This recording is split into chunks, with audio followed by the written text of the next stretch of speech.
I suppose I should have known something was wrong the minute I turned onto Maple Street. Mrs. Henderson's tabby cat, the one that normally sprawled across my front porch like he owned the place, was conspicuously absent. The row of cars that should have lined my driveway for our annual Thanksgiving gathering were nowhere to be seen. Even the porch light I always left on when expecting visitors remained dark against the November twilight. Still, exhaustion from my 3-day meditation retreat had dulled my usual sharp instincts. When I'd reluctantly agreed to Sister Catherine's invitation to the silent retreat at St. Mary's Retreat Center, I'd made it clear to my son Robert that I'd be home by 4 o'clock on Thanksgiving Day. Plenty of time to finish preparations for the family dinner at 6. The house would be empty until then, he'd assured me, as everyone was arriving together from the airport. Perfect timing. Or so I'd thought. I pulled into my driveway at precisely 3:55 p.m., noting with satisfaction that punctuality remained one of my stronger virtues at 72. The quiet neighborhood, with its leaf-strewn lawns and smoke curling from chimneys, embodied everything I loved about New England in late autumn. I'd lived in this colonial house for 43 years, raised my son within its walls, and had never considered living anywhere else, despite Robert and Bethany's persistent suggestions that I downsize to something more manageable. As if the 4-bedroom home where I'd given piano lessons for 4 decades was suddenly beyond my capabilities just because I'd celebrated another birthday. I gathered my small overnight bag from the passenger seat and made my way up the familiar flagstone path, mentally reviewing the dinner preparations still needed. The turkey had been prepped and left ready for roasting. The cranberry sauce had been made 2 days prior. Pies, both pumpkin and pecan, waited in the freezer. All that remained was the final execution, which I had down to a precise choreography after decades of practice. My key turned smoothly in the lock, the familiar resistance just before the tumbler clicked, bringing an automatic smile to my face. Home. Despite the retreat's tranquility, there was nothing like returning to one's own space. "Hello?" I called out automatically as I stepped inside, though I expected no answer. The foyer was dark, but a faint light spilled from the living room. I frowned, certain I hadn't left any lamps on before departing. Setting down my bag, I reached for the wall switch. "I wouldn't do that if I were you," came a gravelly voice from the shadows of my living room. "These old eyes don't adjust to brightness like they used to."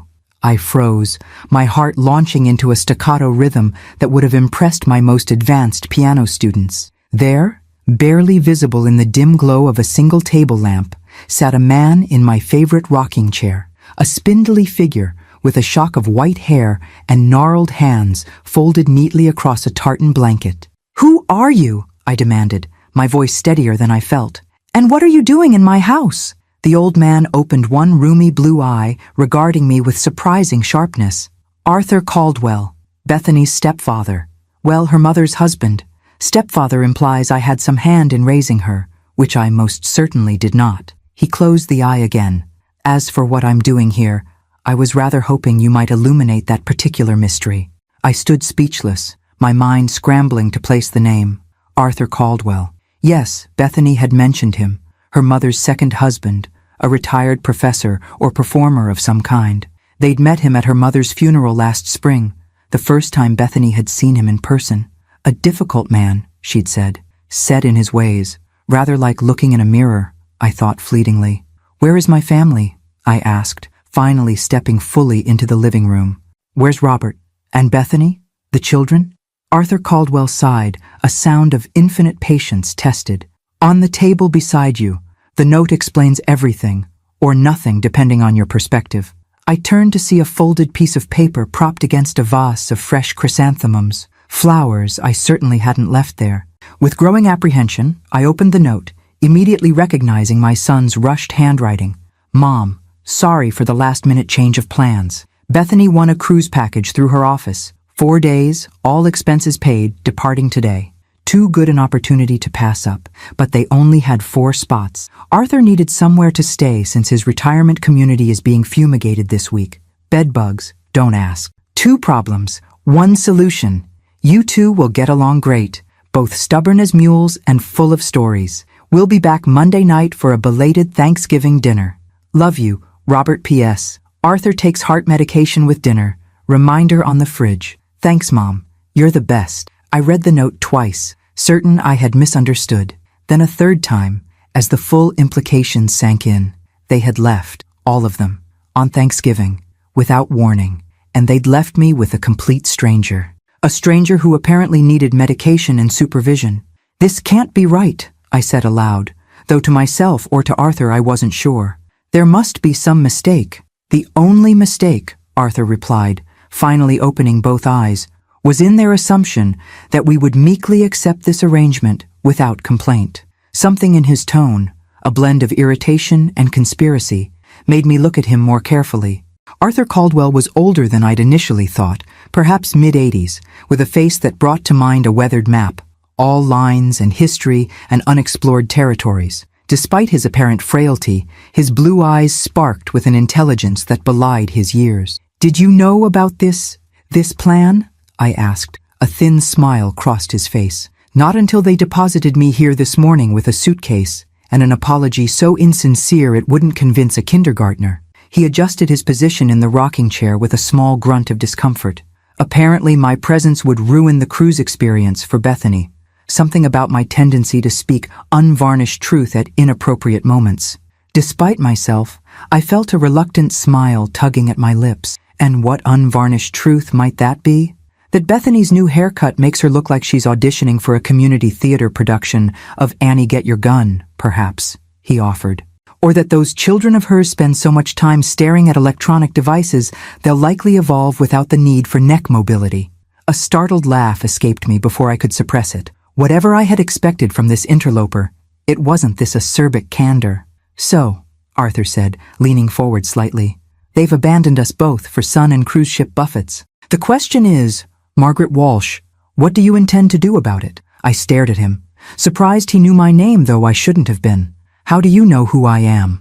Besides the obvious context clues?" He raised one bushy eyebrow. "Your photographs are everywhere, and Bethany spent the car ride here explaining that you're particular and set in your ways, but that I shouldn't take it personally. Apparently, we're both difficult elderly relatives to be managed rather than people to be respected." The accuracy of his assessment stung. Is that how my family saw me? A problem to be managed? Arthur's gaze softened fractionally. "I've upset you. Not my intention, though honesty is a habit I've found too rewarding to break at this late stage." I drew myself up, professional dignity reasserting itself after decades of teaching unruly piano students. "You haven't upset me, Mr. Caldwell. You've merely confirmed suspicions I've harbored for some time." He nodded, a gesture of unexpected solidarity. "Then perhaps we understand each other better than our children anticipated."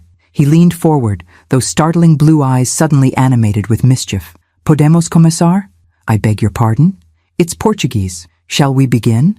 I spent a sabbatical year in Lisbon in my younger days. He waved a dismissive hand. "The question stands, regardless of language. They've played us for fools, Margaret. Shall we begin our response?" I should have been outraged, should have called Robert immediately, demanded explanations and apologies, should have made arrangements to remove this stranger from my home.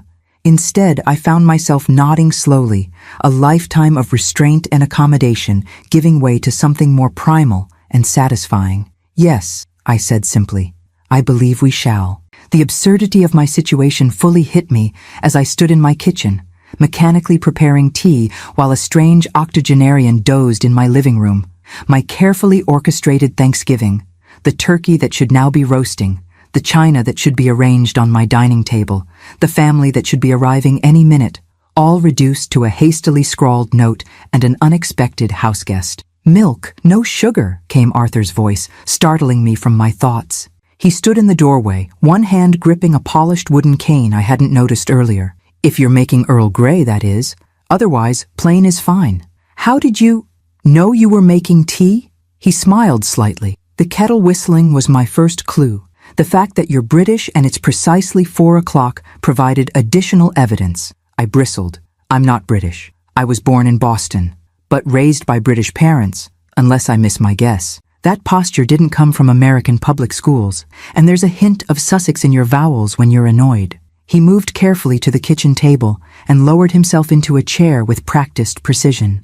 "Which you currently are, though I can't determine if it's with me or the situation." "Both," I admitted, pouring hot water into my grandmother's teapot. The familiar ritual steadied my nerves. How do you know I'm annoyed? Your left eyebrow lifts approximately 3 millimeters, and you press your lips together just enough to create a small line above your chin. He tapped his own chin in demonstration. 4 decades of directing community theater productions makes one observant of micro-expressions. Theater, I corrected automatically. You said theater with an ear ending. But if you spent time in England... Ah, so I was right about the British connection. His eyes twinkled with satisfaction. One adapts to local pronunciation after 50 years in American academia, but you're correct. It should be theater. Old habits are easily buried, but never truly die. I brought the tea tray to the table, irrationally grateful that I'd restocked my pantry before the retreat. At least we wouldn't starve while sorting out this mess. Though the feast I'd planned, with Robert's favorite cornbread stuffing and Bethany's marshmallow-topped sweet potatoes, and the twins' expected demands for extra cranberry sauce, that careful calibration of family preferences developed over years of holiday meals. You're catastrophizing, Arthur observed mildly, accepting the teacup I offered. I recognize the expression. My late wife wore it whenever our plans were disrupted. I am not catastrophizing, I replied stiffly. I am justifiably upset that my family has abandoned me on a major holiday with a complete stranger while they gallivant on a cruise ship. A stranger who requires medication, no less, he added helpfully. Don't forget that particular imposition. Despite myself, I felt a reluctant smile tug at my lips. Yes, thank you for the reminder. You're welcome. He sipped his tea with surprising delicacy for hands so gnarled with arthritis. Excellent brew. Ceylon, with a hint of bergamot? I nodded, momentarily disarmed by his accuracy. My father's preferred blend. I order it from a specialty shop in London. Stanley's on Portobello Road. They supplied the faculty lounge at Oxford during my visiting professorship in '82. For a moment I saw him differently, not as an imposition or a problem to be managed, but as a person with a history as rich and complex as my own. It was an uncomfortable realization that I had initially viewed him with the same dismissive lens I resented in my own family. Now that we've established my tea preferences and your British heritage, Arthur continued, perhaps we should address the proverbial elephant in the room. What exactly shall we do about our inconsiderate children? I set my cup down with a decisive click. First, I'm calling Robert. This is completely unacceptable. Arthur's expression turned shrewd. Before you do, consider this. They're likely already at sea, conveniently beyond reliable phone reception. A quick check of my cell phone confirmed his suspicion. A text had arrived while I was unpacking. Boarding now. Signal spotty on ship. We'll check in when we can. Arthur likes PBS and classical music. You'll get along great. Unbelievable, I muttered. They've planned this escape thoroughly. Indeed. Arthur leaned back, studying me with those penetrating blue eyes. Tell me, Margaret, have they been pushing you to downsize recently? Perhaps suggesting retirement communities or condominiums with amenities for active seniors? The question struck uncomfortably close to home. How did you know? Because Bethany has been sending me brochures for Sunset Palms Retirement Village for 6 months, he replied dryly, after spending precisely 3 hours with me at her mother's funeral. Apparently, I made quite an impression. And now they've thrown us together. I trailed off as a new, unsettling thought emerged. Wait, you don't think... Arthur nodded grimly. Oh, I absolutely think this little cruise adventure is a convenient cover for a more calculated plan. Wouldn't it be wonderful if Mom and Arthur got along? They could share that big house, or better yet, a nice 2-bedroom unit at Sunset Palms. 2 elderly relatives managed with one convenient solution. The idea was so presumptuous, so manipulative, that I nearly knocked over my teacup in indignation. That's devious? Condescending? A plot worthy of a mediocre soap opera? Arthur supplied helpfully. All of the above. I stood abruptly, pacing the kitchen with restless energy. I've lived in this house for over 40 years. I have no intention of sharing it with anyone, much less a cantankerous old man. He raised an eyebrow, challenging me to deny the description. I was going to say stranger, I finished primly. Of course you were. His tone made it clear he didn't believe me for a moment. Regardless, it seems we have a common problem and potentially a common purpose. I stopped pacing. Which is? To ensure that this little matchmaking scheme fails so spectacularly that they never attempt such manipulation again. He set his teacup down with deliberate precision. The question is whether you have the imagination and fortitude for what that might entail. There was something in his tone, a hint of mischief and challenge combined, that sparked a long-dormant part of me. Before I was Margaret Walsh, respectable piano teacher and pillar of the community, I had been Maggie, who once drove from Boston to New York on a whim to see Horowitz play at Carnegie Hall, who had taught herself Portuguese one summer simply because she loved the sound of it. "What exactly did you have in mind?" I asked, returning to my seat. Arthur's smile was slow and surprisingly wicked for a man his age. "First, we need to establish the current situation. They believe they've left two helpless senior citizens to fumble through a few days together. They expect phone calls demanding explanations, perhaps some righteous indignation, followed by grudging acceptance." I nodded, following his reasoning. "So instead, we give them absolutely nothing," he finished. "No calls, no texts, complete silence for the first 24 hours. That will certainly make them nervous," I acknowledged. "But is it enough?" "Oh, that's just the opening act, my dear." Arthur leaned forward, suddenly animated in a way that erased decades from his appearance. "After the silence comes confusion, cryptic, increasingly concerning messages, references to unexpected developments that are never quite explained, the psychological torture of uncertainty." I should have been appalled at the gleeful vindictiveness in his tone. Instead, I found myself leaning forward, equally engaged. "What kind of messages?" "Everything's fine. No need to worry," he suggested, followed hours later by, "Situation under control now. Don't concern yourselves. Please don't be angry when you see the living room," I added, warming to the game. "The fire department was very understanding," Arthur countered, his eyes twinkling. A laugh escaped me, a genuine, unrestrained sound I hardly recognized as my own. How long had it been since I'd laughed like that? "You're terrible." "I prefer creatively vindictive," he corrected. "And you, Margaret Walsh, are not nearly as proper as you pretend to be." The observation should have offended me. Instead, it felt like recognition of a self I'd nearly forgotten existed. "So," Arthur said, extending his hand across the table, "are we agreed? Shall we teach our presumptuous children a lesson in respecting their elders?" I hesitated only briefly before taking his offered hand. His skin was paper-thin, but surprisingly warm, his grip firmer than I'd expected.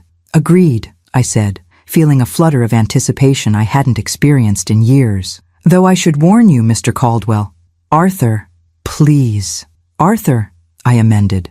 "I should warn you that if we're to share this house for 4 days, there are certain rules that must be observed. I run a very orderly household." He studied me for a moment, then nodded solemnly. "I would expect nothing less, and I, in turn, must warn you that I am physically incapable of leaving my breakfast dishes anywhere but the sink, never the dishwasher, and I read aloud when I come across particularly interesting passages in books. I sing along to Puccini while cooking," I countered. "Quite loudly, I'm told. I require complete silence during Jeopardy. I alphabetize my spices and will know if they're out of order." We regarded each other across the table, two immovable objects assessing the possibility of coexistence. Then Arthur smiled, a genuine expression that transformed his weathered face. "I believe, Margaret, that this may be the beginning of a very interesting Thanksgiving after all." Our psychological warfare began that evening, after I'd shown Arthur to the guest room and we'd sorted out the logistics of sharing a bathroom. He in the morning, me in the evening, a schedule that honored both his early rising habits and my preference for night showers. The medication mentioned in Robert's note turned out to be a simple blood pressure pill, which Arthur was perfectly capable of managing himself. "Thank you very much. I've been taking it for 15 years, he'd said dryly when I'd mentioned the reminder. "Somehow I've survived without your son's supervision until now." Now, settled in the living room with a hastily assembled dinner of cold turkey sandwiches, the irony of eating the intended Thanksgiving bird in such an unceremonious fashion wasn't lost on either of us. We crafted our first strategic communication. "The key," Arthur explained, holding my phone between his gnarled fingers, "is to say nothing while implying everything. We want them imagining the worst without giving them anything concrete to react to." I nodded, oddly exhilarated by the mischief we were orchestrating. "So, we don't mention being upset about their departure." "Precisely. That's what they're expecting. Righteous indignation, demands for explanation. We give them something far more unsettling, pleasant acceptance followed by cryptic concern. He typed slowly, but with surprising accuracy. Hope you're enjoying the cruise. Arthur and I are getting along splendidly. No need to worry about earlier. Everything under control now. Love, Mom. Earlier? I questioned, reading over his shoulder. That's beautifully vague. They'll be wondering what happened. Exactly. He hit send with a flourish. Now we wait. We didn't have to wait long. Within minutes, my phone chimed with Robert's response. What happened earlier? Is everything okay? Arthur's smile reminded me of a chess master who'd just trapped an opponent's queen. Now we go silent for at least 2 hours. Let that question marinate. I found myself impressed by his psychological acuity, even as I questioned whether this plan wasn't unnecessarily cruel. They'll be worried. They'll be wondering, he corrected. There's a difference. And considering they abandoned us without consultation on a major holiday, I'd say a little wondering is the least they deserve. Put that way, it was hard to argue. I set the phone aside and found myself studying my unexpected co-conspirator. In the warm lamplight, Arthur Caldwell presented a picture of dignified aging, his white hair neatly combed, his cardigan free of the food stains that often betrayed elderly tremors, his posture remarkably straight, despite his years. You're staring, he observed, without looking up from the newspaper he'd retrieved from my coffee table. Do I have turkey on my face, or are you reconsidering our alliance? Neither, I admitted. I'm just trying to reconcile the Arthur Caldwell in front of me with Bethany's descriptions. He folded the paper carefully. And what precisely did my stepdaughter say about me? That you're impossible to please, set in your ways, and say whatever comes to mind without consideration for others' feelings. To my surprise, he chuckled. All fair assessments, though incomplete. Did she mention I directed the theater department at Berkeley for 30 years? Or that I speak 4 languages? Or perhaps that I make an excellent coq au vin? She did not. Curious what details one chooses to omit when constructing a narrative. He picked up a book from my side table, a biography of Glenn Gould I'd been reading before the retreat. Ah, a pianist with opinions as strong as his technique. Are you familiar with his 1955 recording of the Goldberg Variations? The question startled me.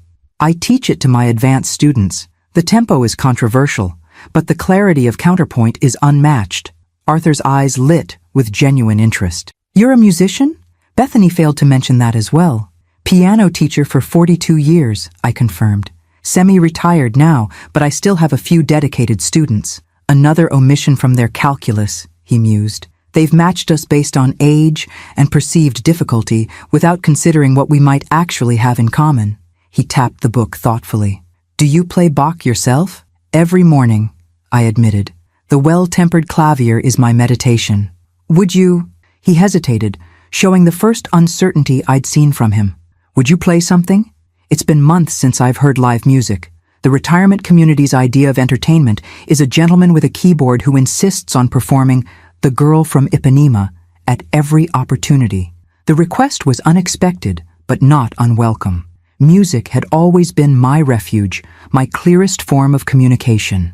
Without answering, I moved to the baby grand in the corner of my living room, my most treasured possession, purchased with my first year's teaching earnings and maintained meticulously through decades.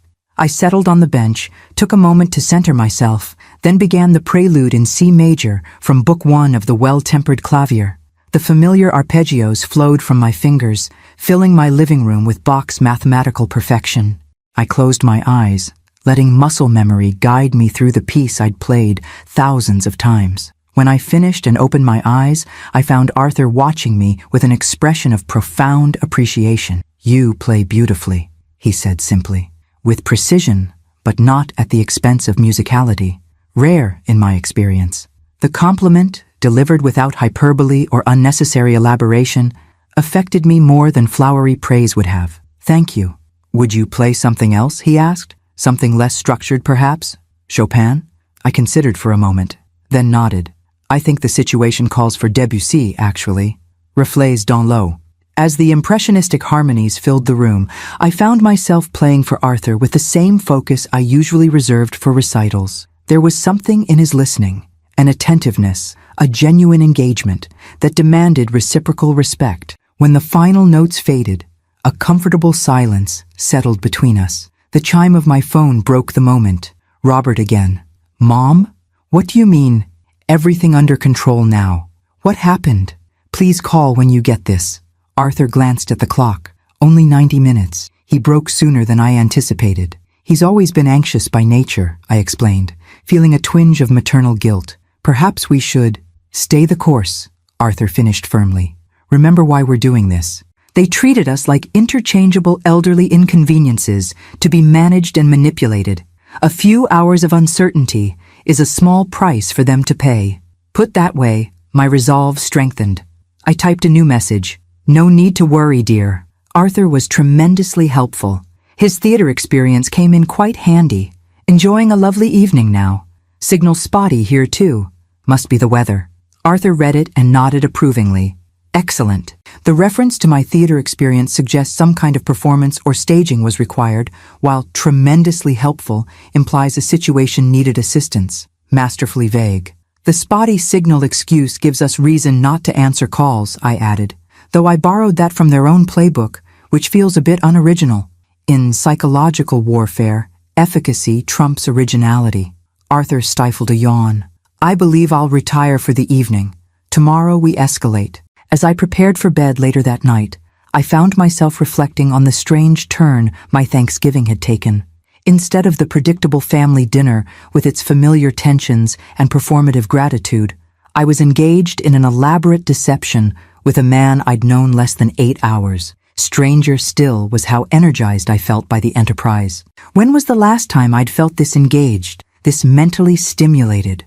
My life had settled into such comfortable routines that I'd stopped noticing their limitations, teaching the same pieces to different students, attending the same community events with the same acquaintances, preparing holiday meals that followed identical patterns year after year.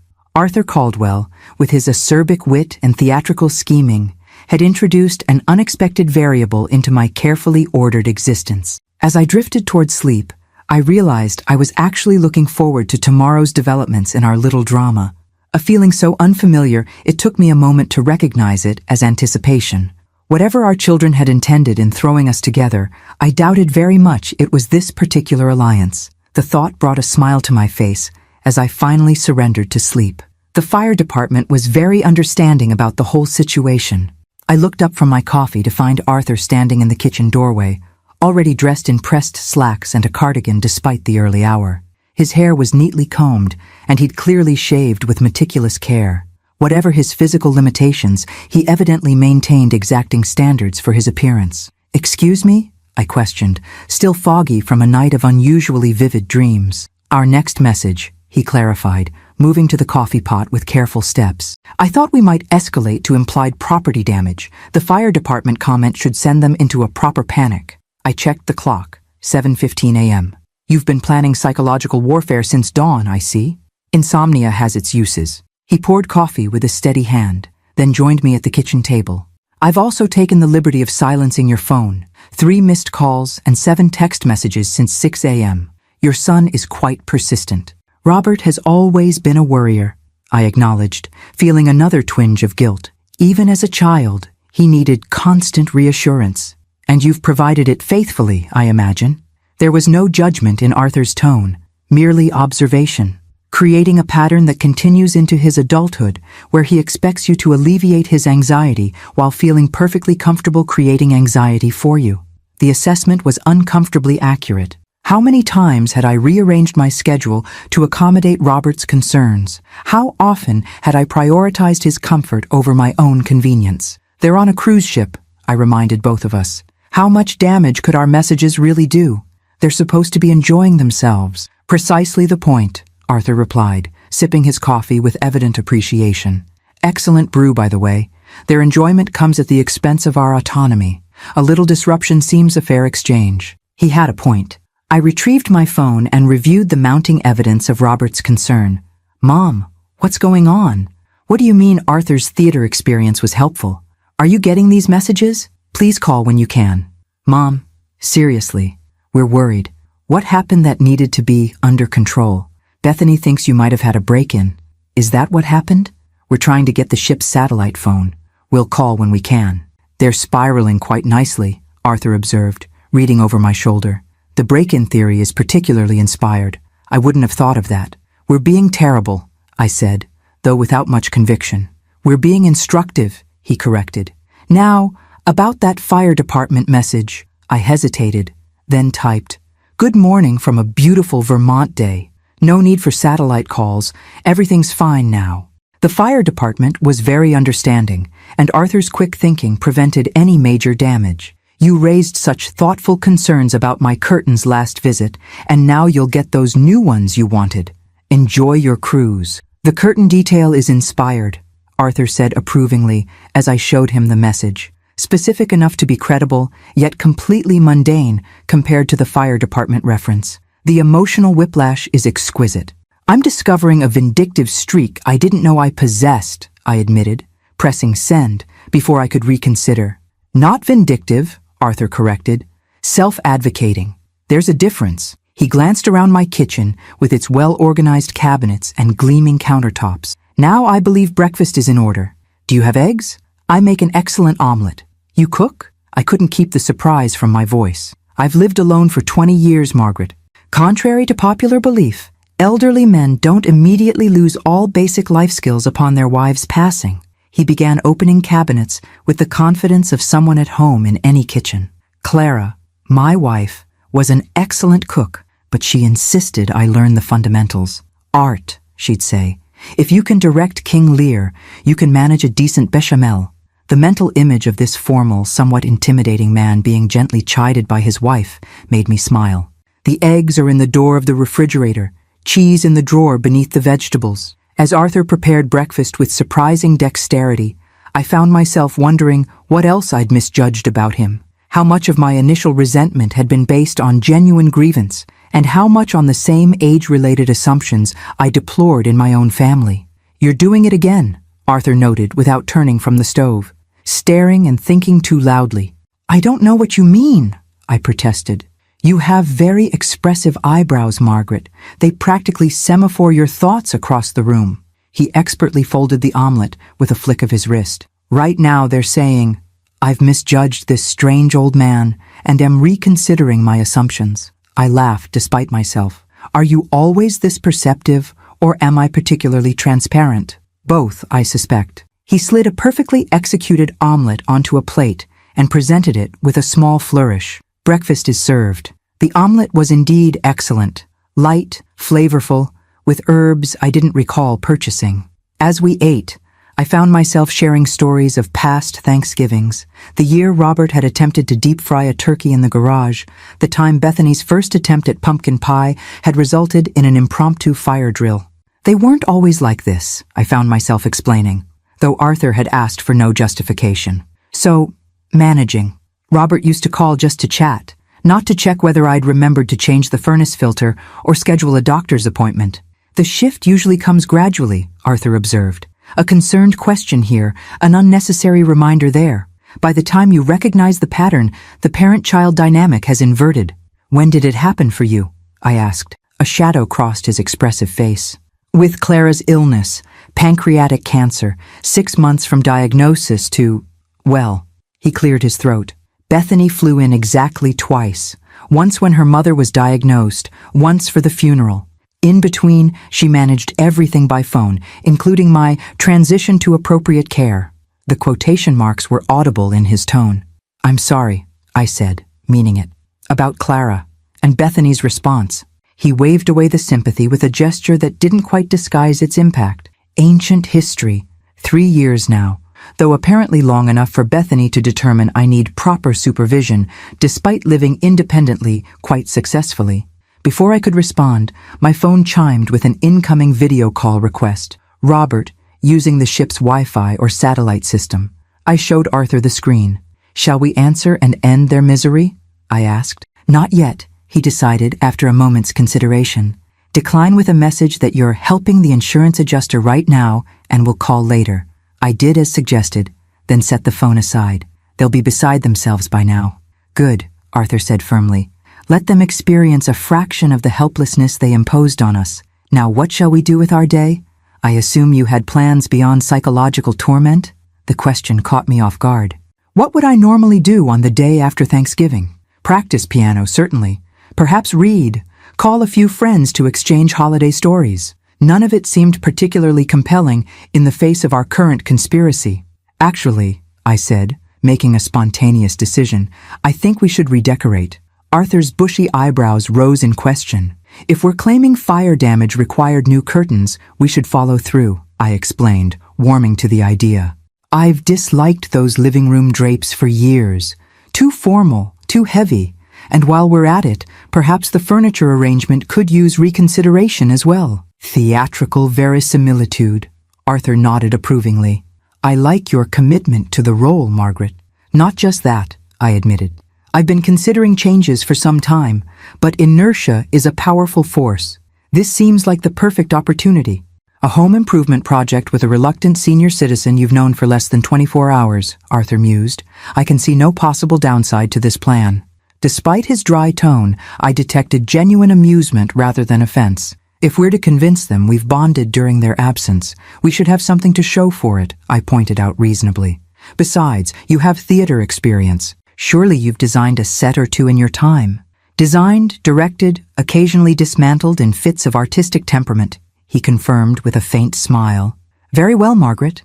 Let's redecorate. Though I should warn you, I have strong opinions about textile patterns. I would expect nothing less, I replied, surprised by my own enthusiasm for the project. When was the last time I'd made a spontaneous decision to change anything in my carefully maintained home? We'll need to go shopping. There's a fabric store in town that should have suitable options. Arthur's expression turned hesitant. Shopping might be challenging. My mobility isn't what it once was. He tapped his cane with a self-deprecating gesture. Stairs and extended walking are particularly troublesome. It was the first acknowledgement of physical limitation he'd made, and I appreciated both his honesty and his evident discomfort with admitting vulnerability. We'll take my car, I said matter-of-factly. The fabric store has a ramp and wide aisles, and we can have lunch at Gibson's. They have excellent soup and a table by the window that's easy to access. The relief in his eyes was quickly masked by his usual dry humor. Planning my geriatric needs already? You've missed your calling as a nurse. Not at all, I replied evenly. I'm simply being practical.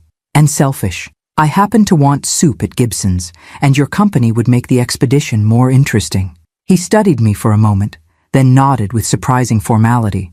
In that case, Margaret, I accept your invitation, though I insist on buying lunch, given your gracious hospitality. Agreed, I said, extending my hand as if sealing a business deal. Though I should warn you, I have strong opinions about window treatments. I would expect nothing less, he echoed, his handshake firm despite his gnarled fingers. As we cleared breakfast dishes together, him washing, me drying in a rhythm that felt surprisingly natural, my phone buzzed again with another frantic text from Robert. Mom? Insurance adjuster? What happened? We're trying to get off at the next port if something's seriously wrong. Arthur glanced at the message and smiled that mischievous smile that transformed his scholarly appearance into something almost impish. Perfect, he pronounced. The next phase of our plan is proceeding exactly on schedule. The fabric store was exactly as I remembered. A haven of textures and patterns, tucked between a hardware store and a bakery on Main Street. What I hadn't anticipated was how different the experience would be with Arthur in tow. His observations were incisive, his opinions unvarnished, but unexpectedly insightful. That shade of burgundy has all the subtlety of a community theater Lady Macbeth, he pronounced when I held up a heavy damask. Attractive in theory, overwhelming in practice. And what would you suggest, Professor Caldwell? I asked, amused rather than offended by his candor. He moved along the aisle, cane tapping thoughtfully against the floor, before stopping at a display of lighter fabrics. This, he said, indicating a steel blue linen with a subtle herringbone texture. It has character without dominating the room, and it would complement that Aubusson rug in your living room rather than competing with it. I examined his selection, surprised by both his memory for detail, he'd noticed my rug, and his aesthetic judgment. The blue was indeed perfect, sophisticated without being stuffy, substantial without being heavy. Not at all what I'd have chosen for myself, yet somehow exactly right for the space. You have a good eye, I acknowledged, adding the fabric to our growing selection.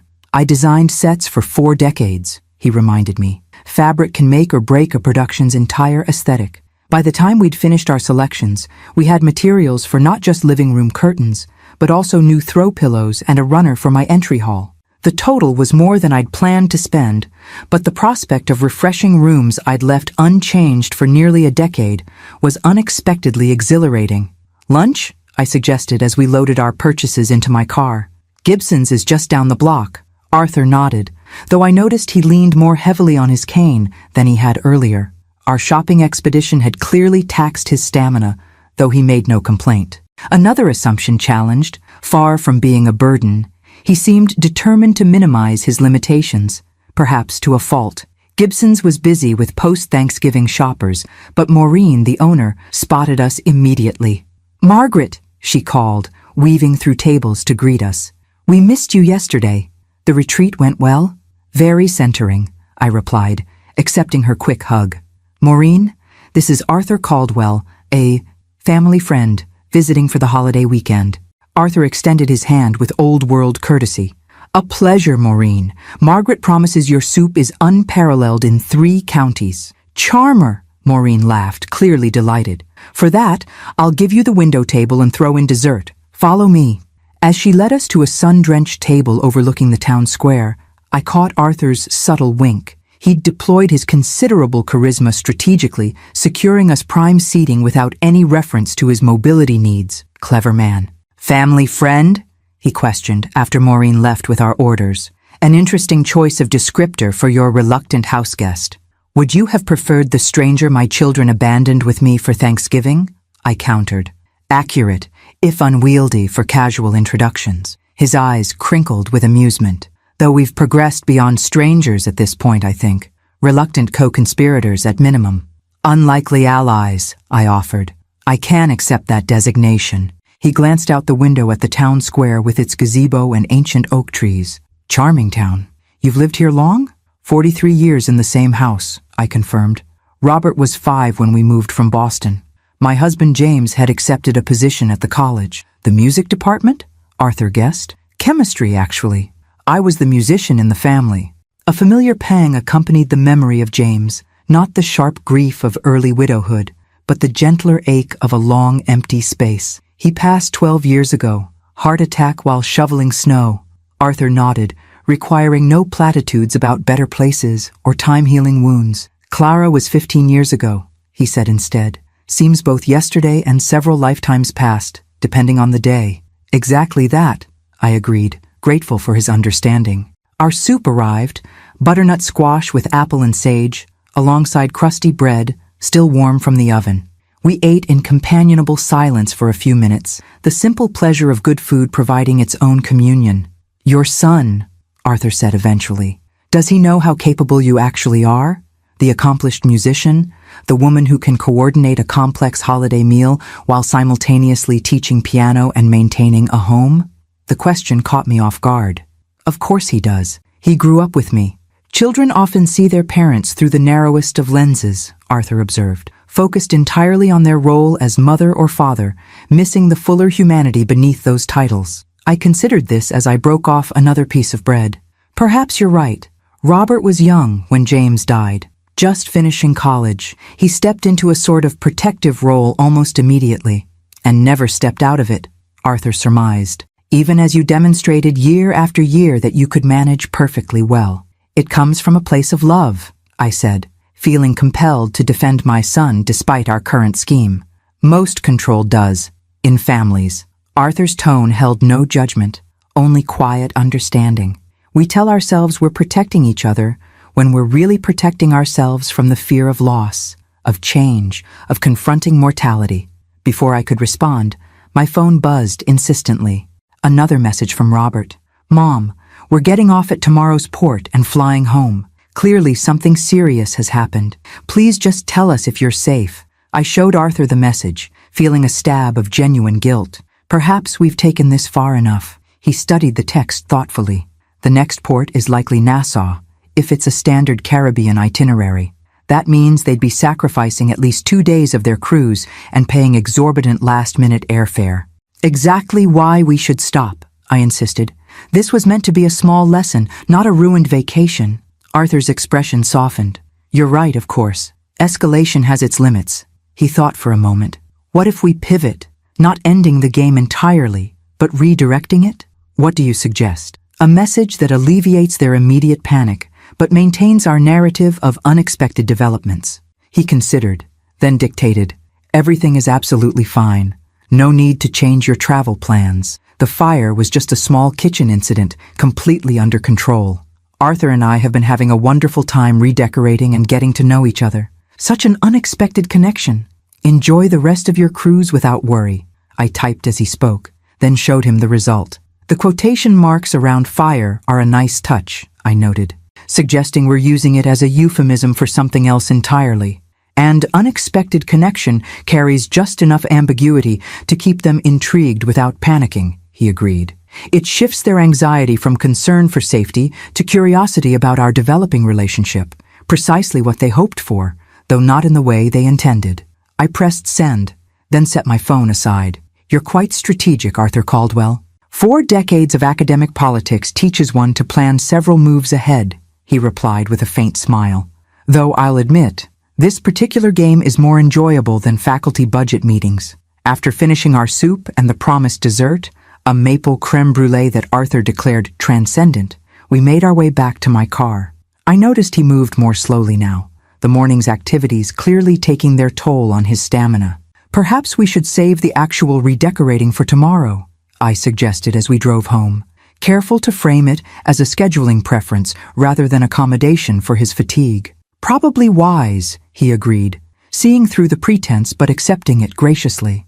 Today's reconnaissance, tomorrow's action. Good theater requires proper pacing. Back home, I insisted Arthur rest while I prepared a light dinner. To my surprise, he didn't argue, settling in the living room with one of James's old poetry anthologies. By the time I'd assembled a simple meal of soup, reheated from my pre-retreat preparations, and fresh bread from Gibson's, he'd fallen asleep in the armchair, book open on his lap. I watched him for a moment, this proud, opinionated man who'd entered my life as an imposition and was rapidly becoming something closer to a friend. In sleep, the sharp edges of his personality softened, revealing the vulnerability he worked so hard to disguise while awake. Leaving him to rest, I moved to my piano, playing softly. Debussy's Clair de Lune, its gentle impressionism filling the house with peaceful melancholy. Tomorrow would bring more scheming, more redecorating, more unexpected alliance with this unusual man. But for now, in this quiet moment, I found myself oddly grateful for the disruption of my solitary routine. My phone buzzed with a response from Robert, a relieved but clearly confused message about being glad we were safe but wanting more details soon. I silenced it without responding. The game would continue tomorrow. Tonight was for music, for quiet, for the strange peace of shared solitude with an unexpected ally.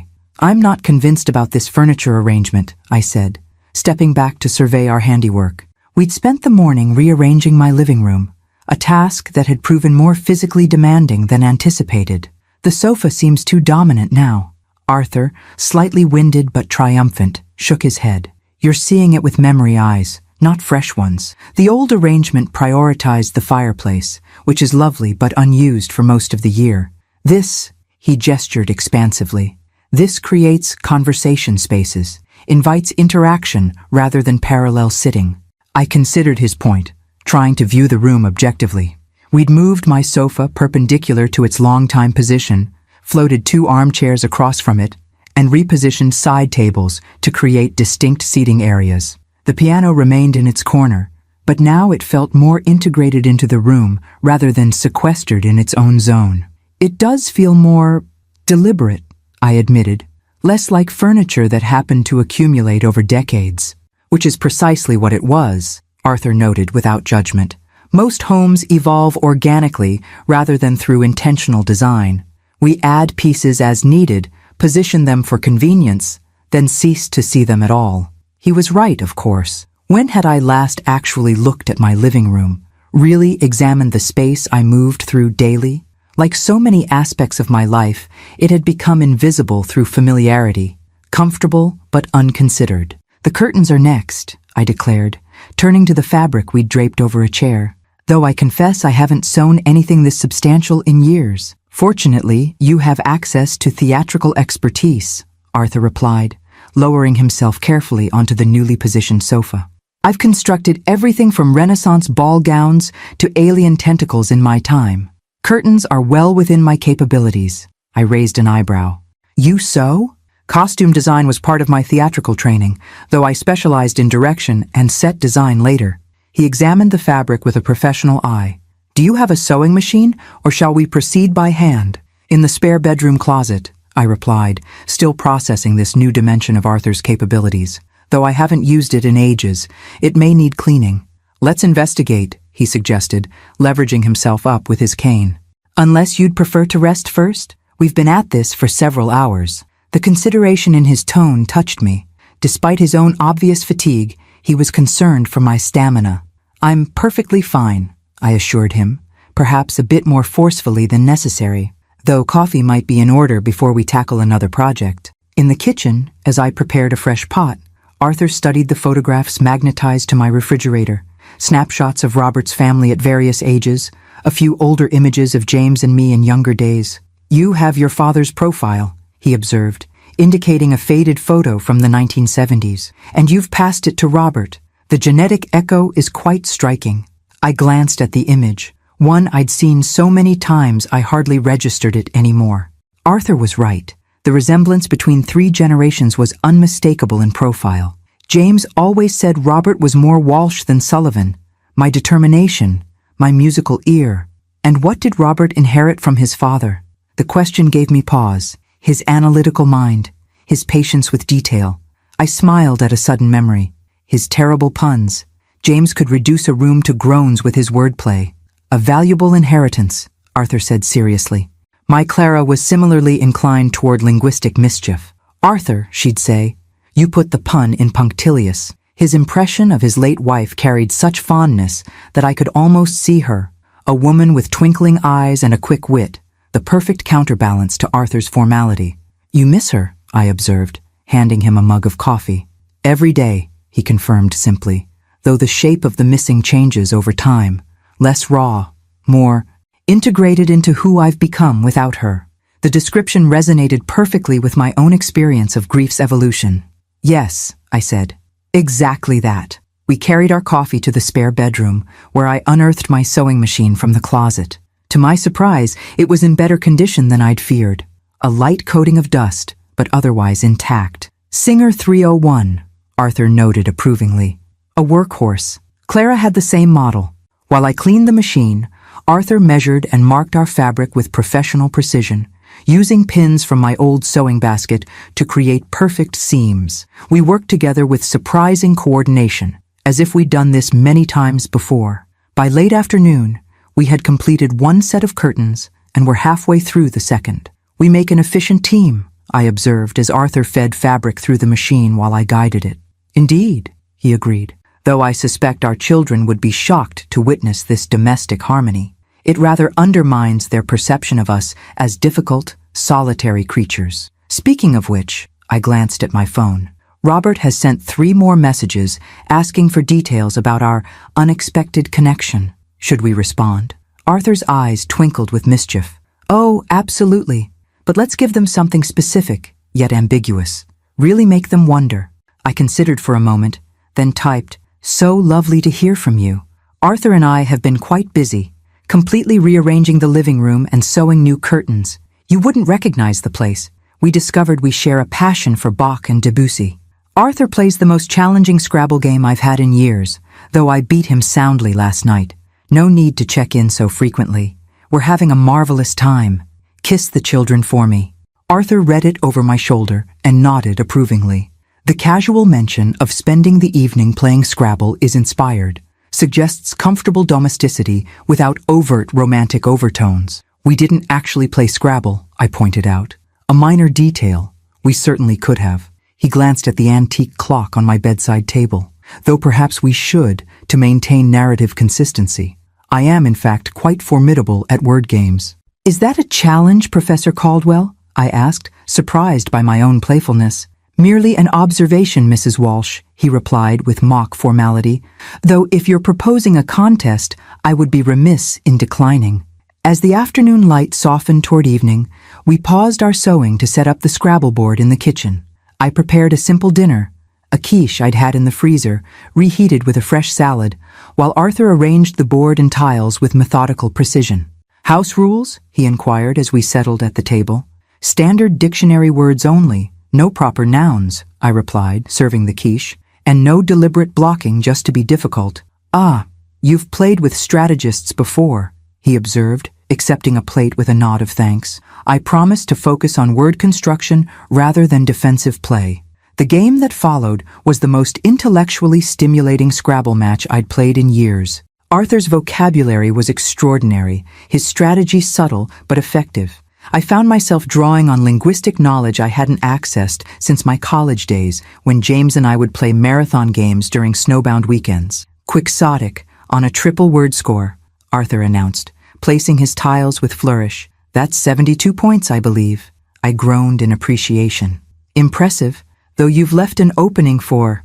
I laid down my tiles to form Byzantine, connecting to his X and extending to a double word score. 57 points, I calculated, unable to keep the satisfaction from my voice.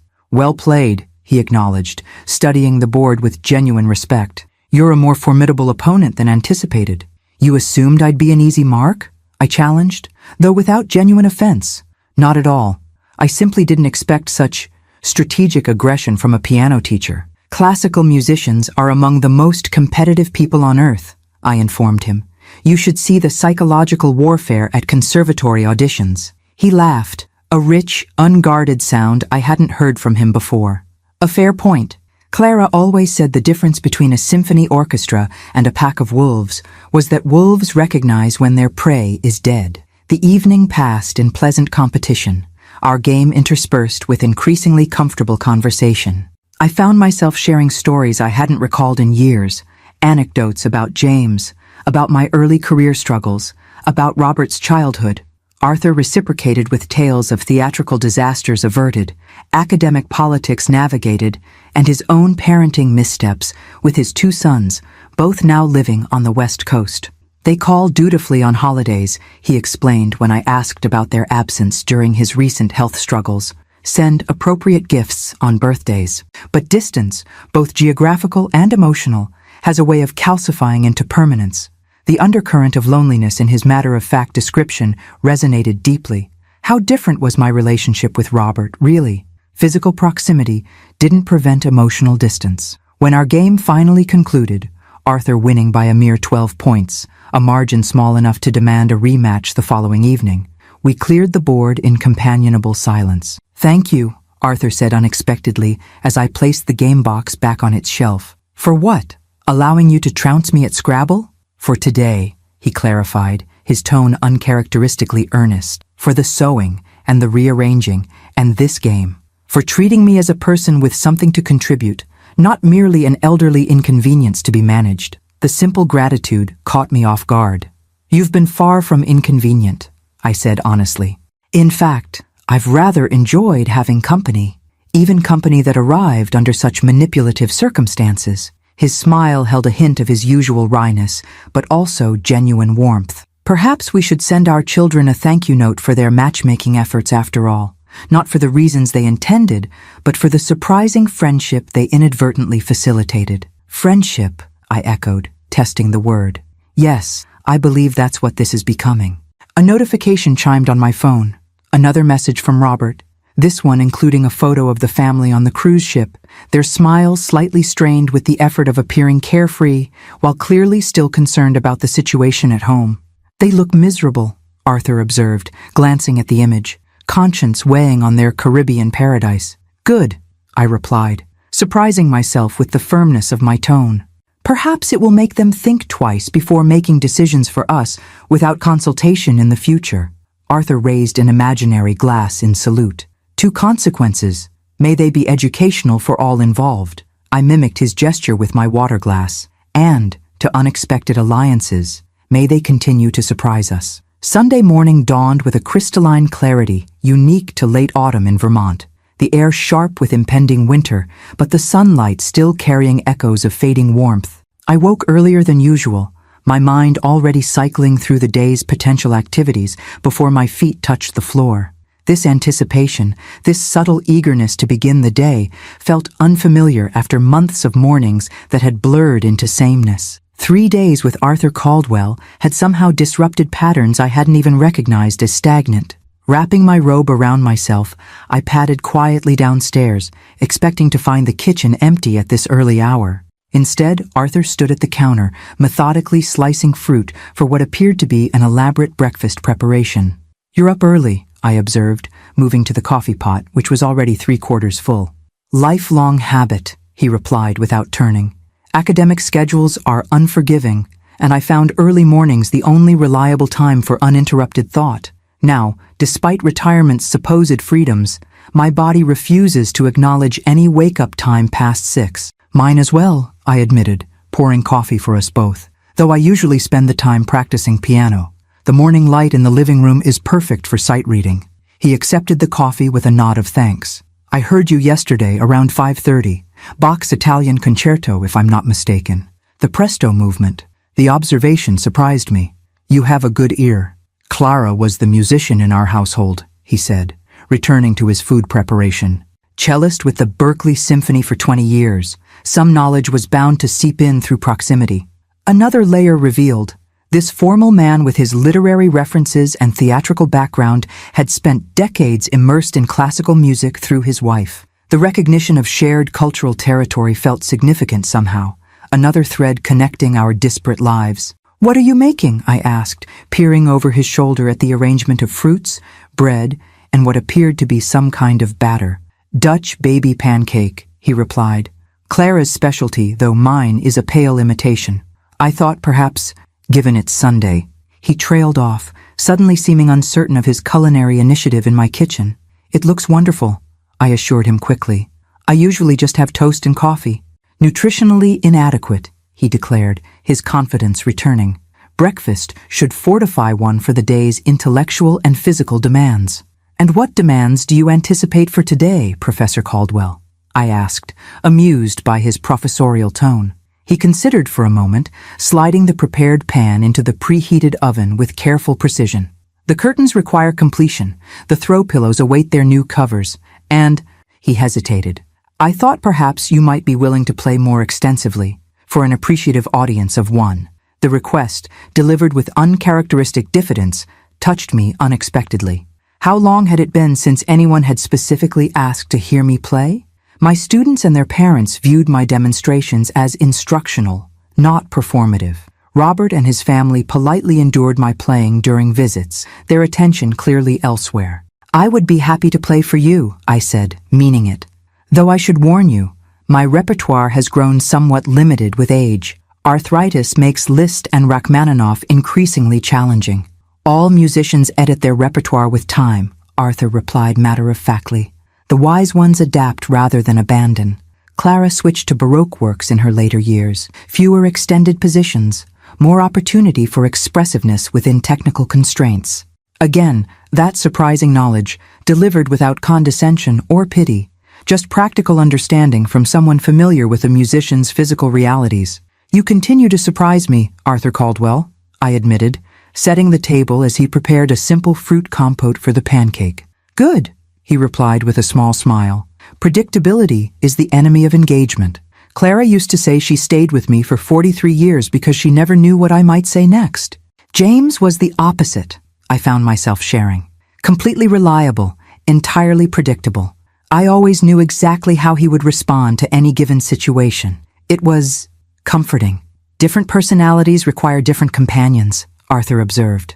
"The theatrical temperament benefits from a stabilizing influence. Perhaps the musical one thrives with dependable rhythms." The insight was unexpectedly perceptive. Before I could respond, the oven timer chimed. Arthur extracted a perfectly puffed pancake, its edges golden and crisp, its center creating a perfect hollow for the fruit compote he'd prepared. "Impressive," I acknowledged, as he served our plates with a flourish worthy of a fine restaurant. "You've been holding out on me, Arthur. Yesterday's omelet was no fluke. Culinary skills developed from necessity, he explained, joining me at the table. After Clara died, I could either learn to cook properly or resign myself to an endless succession of mediocre restaurant meals and sympathy casseroles. We ate in companionable silence for a few minutes, the pancake indeed delicious, light, slightly custardy in the center, with the fruit compote providing perfect tart contrast to its sweetness. Our children would be shocked, I observed, accepting a second helping, to see us sharing breakfast like this, comfortable in each other's company. It rather undermines their perception of us as difficult and demanding, doesn't it? Perhaps that's the most valuable lesson in this situation, Arthur replied thoughtfully. That their parents are full human beings, not merely aging problems to be managed or character traits to be tolerated. After breakfast, we returned to our sewing project, completing the second set of curtains by mid-morning. Arthur insisted on hanging them immediately, though the effort clearly taxed his strength. The result was transformative. The heavy damask that had darkened my living room for 15 years, replaced by the luminous blue linen that somehow made the entire space feel both more elegant and more welcoming. It's as if the room can breathe again, I said, stepping back to admire our work. Precisely the effect I was aiming for, Arthur agreed, settling carefully into an armchair. Now, I believe you promised me a private recital? I moved to the piano, suddenly feeling a flutter of performance anxiety I hadn't experienced in years. What should I play for this man who knew enough about music to appreciate it deeply but wasn't a musician himself? After a moment's consideration, I began with Schubert's Impromptu in G-flat major, romantic without being showy, technically manageable for my aging hands, but still offering emotional depth. As the music filled the room, I found myself playing not as a teacher demonstrating technique, nor as a solitary practitioner maintaining skills, but as a genuine performer communicating through the music. Arthur listened with complete attention, his eyes sometimes closed, sometimes watching my hands, but always fully engaged with the sound. When I finished the Schubert, I moved without pause into Debussy's Reflets dans l'eau, then a Bach prelude, then Chopin's Nocturne in E-flat major. Each piece flowed naturally into the next, creating a program I hadn't consciously planned, but that emerged from some deeper musical intuition. Nearly 40 minutes later, I finally paused, surprised by how much I'd played without tiring. Arthur remained silent for a moment, as if allowing the final notes to fully dissipate before speaking. "Thank you," he said simply. "That was extraordinary." "You're very kind," I demurred automatically. "Not kind, accurate." His tone brooked no argument. "You play with remarkable sensitivity. Technical proficiency, yes, but more importantly, genuine interpretive intelligence. One understands why you've been a successful teacher all these years." The specific, knowledgeable praise affected me more deeply than effusive compliments would have. "You know more about music than you let on," I observed. 43 years with Clara, he reminded me. Countless rehearsals, performances, post-concert analyses. Music was our common language, though I participated as listener rather than creator. The most important participant in any performance, I noted. Without the listener, music is merely vibrating air. A notification from my phone interrupted our conversation. Another message from Robert. "Getting worried again, Mom. You're not responding much. Is everything really okay?" Also, Bethany tried calling her stepfather's nursing home, and they said he was on leave. What's going on? I showed Arthur the message, noting the escalating concern. "They're not enjoying their cruise much, it seems." "Good," Arthur said with a hint of satisfaction. "Though I'm troubled by Bethany's characterization of my living situation. I'm in a private retirement community, not a nursing home. Independent, living with optional services. Another example of them recasting our lives to fit their narrative," I observed, composing a reply. "Everything is absolutely wonderful. Arthur has made Dutch baby pancakes for breakfast, and I've been playing piano all morning. We finished the curtains and they're transformed the living room. Pictures attached. Don't worry about calling Arthur's residence. We've extended his stay through Tuesday. We're having such a lovely time. Might take a drive to the lake this afternoon if weather permits." I added a photo of our newly curtained and rearranged living room, careful to include enough of the change to be noticeable without revealing the full extent of our transformation. "Tuesday?" Arthur questioned, reading over my shoulder. "That's a day beyond their scheduled return." "A small escalation," I explained. suggesting we're so comfortable together that we've extended our arrangement beyond their imposed timeline. His smile held genuine admiration. Margaret Walsh, you have a devious streak I find utterly delightful. High praise from the mastermind of our psychological operation, I replied, feeling an unexpected flush of pleasure at his approval.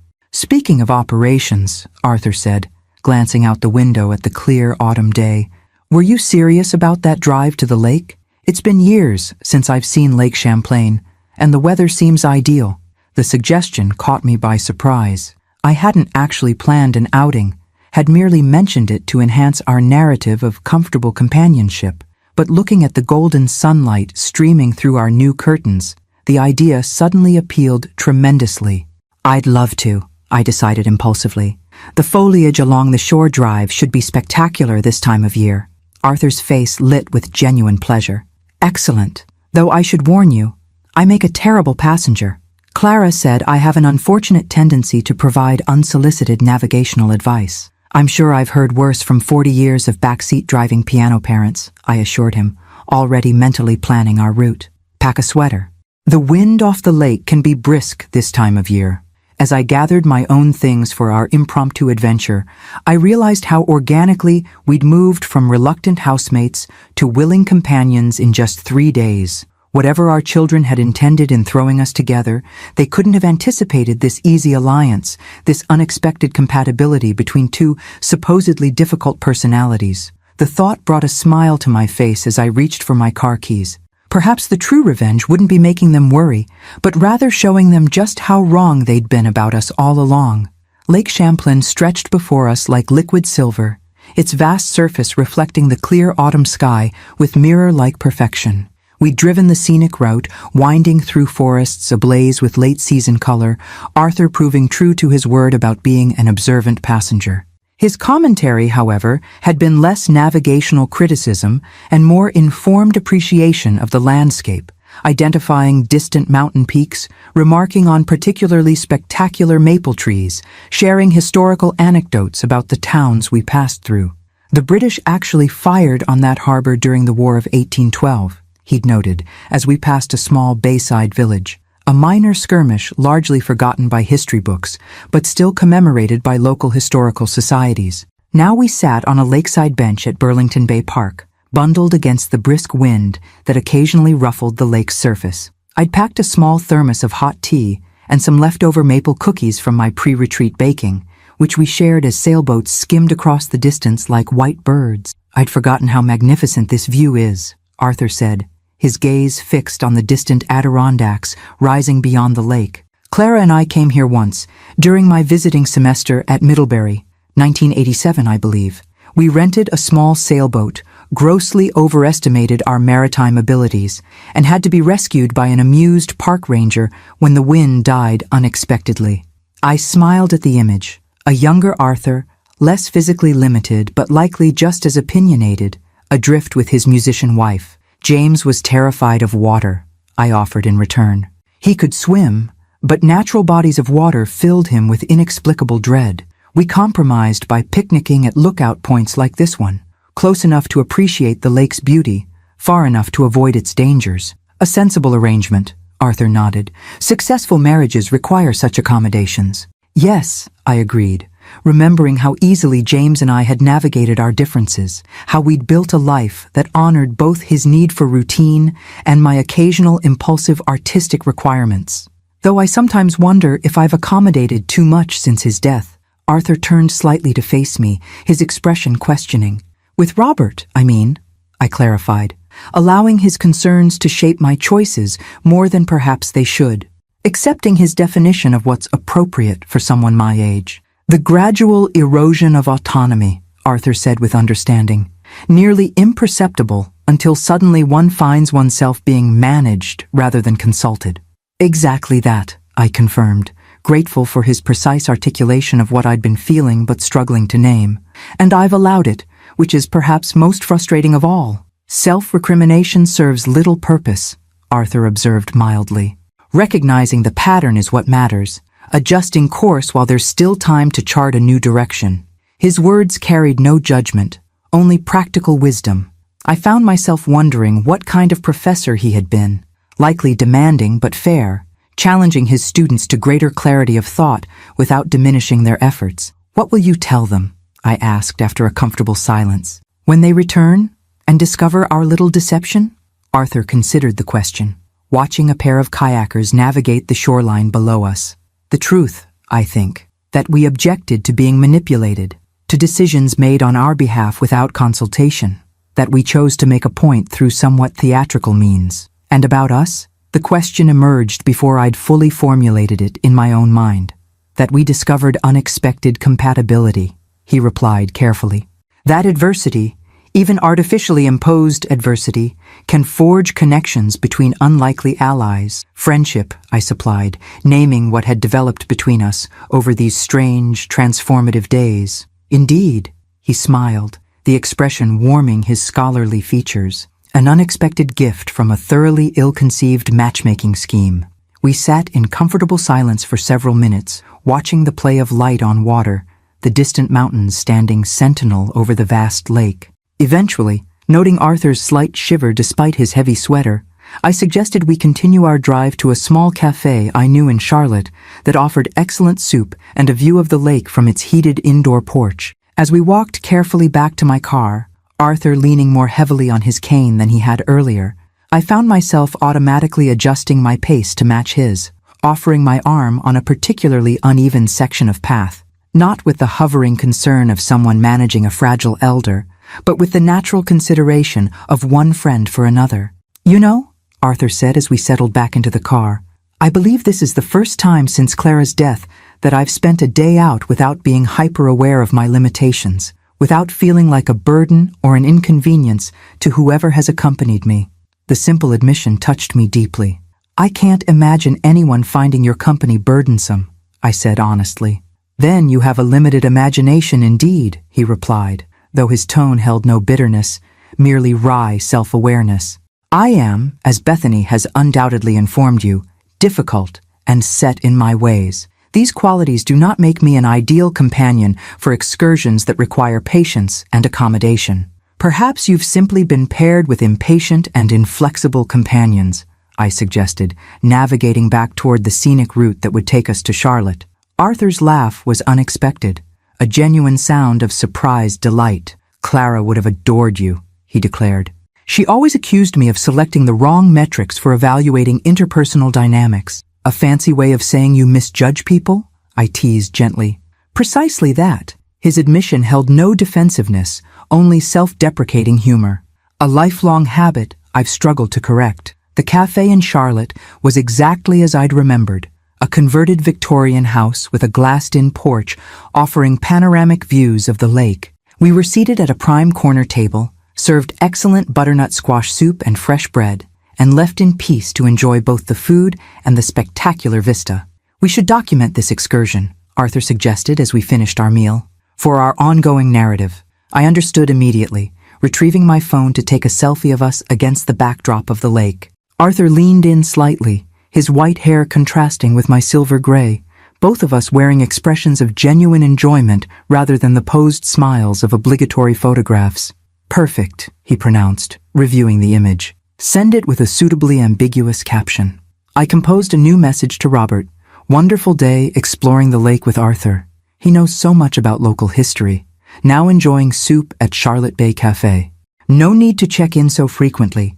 We're having a marvelous time together. Such an unexpected connection. We've decided Arthur will stay through Tuesday, since we're enjoying each other's company so much." The repeated, unexpected connection phrase should thoroughly unsettle them, Arthur noted with satisfaction, particularly combined with the extended stay reference. "You're enjoying this entirely too much," I observed, though without censure. "I haven't had this much fun since staging Ionesco's The Chairs with an actual flood in the theater basement," he admitted. "There's something uniquely satisfying about controlled chaos and its resultant revelations." As we drove home in the gathering twilight, a comfortable silence settled between us. Arthur dozed briefly, the day's activities having clearly taxed his endurance, while I navigated the darkening roads with the confidence of long familiarity. The experience felt surprisingly intimate, not in any romantic sense, but in the quiet trust of shared vulnerability. He didn't feel compelled to stay alert or engaged for my benefit. I didn't feel obligated to maintain conversation for his. Back home, we moved through the evening routine we'd somehow established in just a few days. Arthur making tea while I built a small fire in the living room fireplace, unused for months, but now somehow essential to our evening's conclusion. We settled in the newly arranged seating area, the flames casting warm light across the room, now transformed by our collaborative efforts. "Shall we check their response?" Arthur suggested, gesturing toward my phone, which I'd deliberately left untouched since sending our latest provocative message. The screen revealed multiple notifications, 3 missed calls, and a series of increasingly concerned texts from both Robert and Bethany. I selected the most recent. "Mom, seriously, what's going on? Unexpected connection? Extended stay? You barely know Arthur, and Bethany says he can be very difficult. We're worried about you. Please call as soon as you can." I showed Arthur the message, noting his raised eyebrow at the "very difficult" reference. "They're genuinely concerned now," I observed, feeling another flicker of guilt. "Perhaps we've taken this far enough." "Perhaps," Arthur conceded. "Though I'd suggest one final strategic communication before we ease their minds." "What did you have in mind?" His smile held that now familiar hint of mischief. "Something to suggest our connection has progressed beyond mere friendship, without explicitly stating anything of the sort. Let them draw their own conclusions, which will undoubtedly be dramatic and entirely wrong." I considered his suggestion. Our little scheme had certainly made its point, but there was something undeniably satisfying about this final twist. "Very well, Professor Caldwell. What do you propose?" Arthur dictated, his theatrical timing perfect. "Robert, dear, no need for concern. Arthur and I have indeed discovered how compatible we are, despite our brief acquaintance. Some connections simply defy conventional timelines. We're discussing potential arrangements for after your return. This house does have plenty of room, after all. We'll explain everything when you're back. Sleep well," I typed as he spoke, then showed him the result. "Deliciously ambiguous," I approved, suggesting potential living arrangements without actually claiming anything specific. "The strategic deployment of implications," Arthur nodded, "a specialty of both theater and academia." As I pressed send, setting our final act in motion, I realized with sudden clarity how much I would miss this: the conspiracy, the shared humor, the intellectual stimulation of Arthur's company, when our children returned and our brief alliance reached its inevitable conclusion. The recognition must have shown on my face, for Arthur's expression softened into something gentler than his usual sardonic mask. "For what it's worth, Margaret," he said quietly, "these have been the most engaging days I've experienced in years." "For me as well," I admitted, quite an unexpected result from an unwelcome imposition. Outside, the first snow flurries of the season began to fall, delicate crystalline messengers of winter swirling against the darkened windows. Inside, the fire crackled in friendly counterpoint to our conversation as we began another game of Scrabble. This one less competitive, more an excuse to prolong the evening, to extend our companionship before the inevitable return to our separate lives. Monday dawned with a light dusting of snow, transforming my garden into a monochromatic etching, the world reimagined in white and black and infinite shades of gray. I found Arthur already in the kitchen, his morning routine now established, preparing what had become our customary breakfast. "Our final full day of imposed companionship," he observed, handing me a cup of coffee prepared exactly as I preferred. "How shall we mark the occasion?" I sipped the coffee, considering. "We've redecorated the living room, completed the curtains, played Scrabble, and toured the lake. What's left for our fabricated romantic narrative? Perhaps something appropriately domestic, yet subtly suggestive of deeper connection." Arthur mused, his expression thoughtful as he expertly flipped a perfect omelet. "A shared creative project, perhaps? I do have James's old camera equipment in the attic," I offered, the idea taking shape as I spoke. He was quite the photography enthusiast. I've thought about organizing his collection for years, but never found the motivation. "Perfect," Arthur declared. "Sorting through personal history together suggests intimacy without explicitly claiming it, and it provides opportunity for genuine connection through shared discovery." After breakfast, we ventured into the attic, a space I hadn't properly visited in years, accessing it only occasionally to retrieve holiday decorations or store unused household items. The stairs posed a challenge for Arthur, but he managed with careful determination, refusing my offered assistance with a polite but firm, "I may be slow, but I am still capable, thank you." The attic was surprisingly orderly, a testament to James's methodical nature. His photography equipment occupied a clear section along the back wall, boxes of prints, albums, and several cameras arranged on shelves he'd built specifically for their storage. He was serious about this, Arthur observed, examining a professional-grade Nikon with knowledgeable hands. This is excellent equipment, even by today's standards. Photography was his counterbalance to chemistry, I explained, opening a box of carefully labeled prints. The precision of science during the week, the creativity of image-making on weekends. We settled on the attic floor, cushioned by old quilts I retrieved from a cedar chest, and began exploring James's photographic legacy. The images revealed a perspective of my late husband I'd somehow forgotten. His eye for composition, his ability to capture intimate moments without sentimentality, his particular fascination with the interplay of light and shadow. "These are remarkable," Arthur said, examining a series of black and white landscapes. He had genuine talent. "Yes," I agreed, surprised by how deeply the recognition affected me. He always called it a hobby, but he approached it with the same dedication he brought to his academic work. As we sorted through decades of images, I found myself sharing stories about James, about our life together, about the trips and experiences documented in his photographs. Arthur listened attentively, asking questions that showed genuine interest rather than polite accommodation. In one box, we discovered a series of images James had taken of me, playing piano, gardening, reading by windows, unaware of the camera's presence. Seeing myself through my husband's eyes was unexpectedly moving. The obvious love in his perspective, the care with which he'd captured moments I hadn't realized were being preserved. "He saw you very clearly," Arthur observed quietly, studying a particularly striking image of me at the piano, my expression absorbed in the music, light from the window creating a natural spotlight. "Not just your physical presence, but something essential about your character." "Yes," I whispered, throat suddenly tight with emotion. "He did." Arthur set the photograph aside with unexpected gentleness. "Perhaps we should take a break. This is becoming more affecting than our psychological warfare operation anticipated." His perception and consideration touched me. "Thank you," I said simply. We moved downstairs for lunch, a simple affair of soup and bread, and I found myself contemplating the strange intimacy that had developed between us in just 4 days. This man who had arrived as an unwelcome imposition had somehow become a trusted confidant, someone with whom I could share memories of James without the awkward sympathy or impatient tolerance such reminiscences often inspired in others. "You're thinking too loudly again," Arthur noted, his tone gently teasing. "Just reflecting on how quickly circumstances can change," I replied. 4 days ago, I was dreading your presence. Now I find myself—" I hesitated, uncertain how to articulate the shift. "Tolerating me admirably?" he suggested with a hint of his dry humor.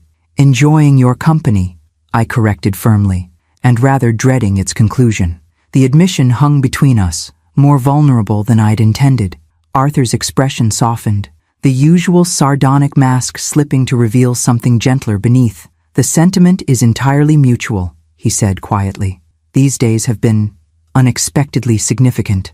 Before I could respond, my phone rang. Not a text this time, but an actual call from Robert. Arthur and I exchanged glances, our private moment interrupted by the very situation that had brought us together. "Should I answer?" I asked, though I already knew we must eventually face the consequences of our little scheme. "By all means," Arthur nodded, "though perhaps on speaker, so we may coordinate our performance." I accepted the call, activating the speakerphone. "Hello, Robert." "Mom." My son's voice carried equal measures of relief and concern. "Finally! We've been trying to reach you for days." "I've responded to your texts," I reminded him mildly. "Arthur and I have been quite busy." "That's exactly what we're worried about," Robert replied, his tone shifting to one I recognized all too well, the careful, overly patient voice he used when he thought I was being unreasonable. "These messages about unexpected connections and extended stays. It's not like you, Mom." Perhaps you don't know what's like me as well as you think, I suggested, catching Arthur's approving nod from across the table. Mom, be reasonable. You've known this man for 4 days, and suddenly you're talking about him staying longer? About potential arrangements? Bethany says he can be very challenging to deal with. Arthur's eyebrows rose at this diplomatic rendering of his supposedly difficult personality. Arthur and I understand each other perfectly, I said, enjoying the deliberate ambiguity. Sometimes the most unexpected people prove to be the most compatible. A new voice joined the conversation. Bethany, apparently listening on another extension. Margaret, we're just concerned. Arthur has been known to be persuasive, and he's had some health issues recently that require consideration. Arthur's expression darkened at this characterization. He gestured for permission to speak, which I granted with a nod. Bethany, he said, his voice carrying the precise diction of his theatrical training, while I appreciate your concern, I assure you both my powers of persuasion and my health status have been grossly misrepresented. Margaret and I are both perfectly competent adults, enjoying each other's company without any need for supervision or intervention. Silence greeted this pronouncement, followed by Robert's cautious, Arthur, hello. We didn't realize you were listening. Evidently, Arthur replied dryly, just as you didn't realize how transparent your little scheme would be to 2 reasonably intelligent individuals. Another silence, this one more pronounced. I could almost see Robert and Bethany exchanging panicked glances across the cruise ship cabin. Scheme? Bethany attempted innocence. I'm not sure what you mean. Oh, I think you are, I interjected. The convenient cruise, the last-minute arrangements, the obvious hope that throwing 2 difficult elderly relatives together might solve your perceived problems with both of us. Mom, that's not, Robert began. Isn't it? I interrupted, surprising myself with my forthright confrontation. Be honest, Robert. This wasn't just about a cruise opportunity. This was about seeing if Arthur and I might, what?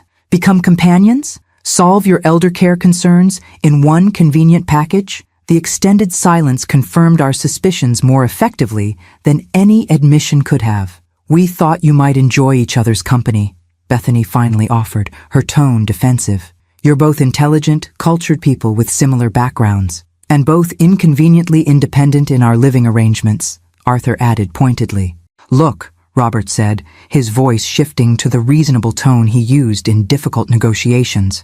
Maybe we should discuss this when we get back tomorrow, in person, when everyone's had time to process.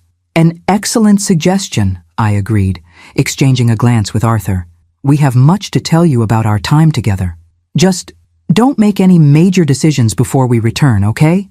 Robert's concern was palpable, even through the phone connection. No big changes or arrangements. We're quite capable of making our own decisions, Robert, I replied, a new firmness in my tone that seemed to surprise him into momentary silence. But we'll look forward to seeing you tomorrow. Safe travels. After ending the call, Arthur and I sat in thoughtful silence for a moment, the reality of our impending return to separate lives suddenly more immediate. Well, he said finally, it appears our little performance has had precisely the effect we intended. They're thoroughly disconcerted by the possibility that their matchmaking succeeded beyond their expectations. Yes, I agreed, though with less satisfaction than I'd anticipated. The conversation had clarified something I'd been reluctant to acknowledge, that tomorrow would bring not just our children's return, but the conclusion of this unexpected interlude. What happens now?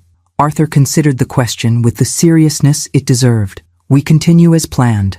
They arrive, we reveal our awareness of their scheme, we establish clear boundaries regarding future decision-making.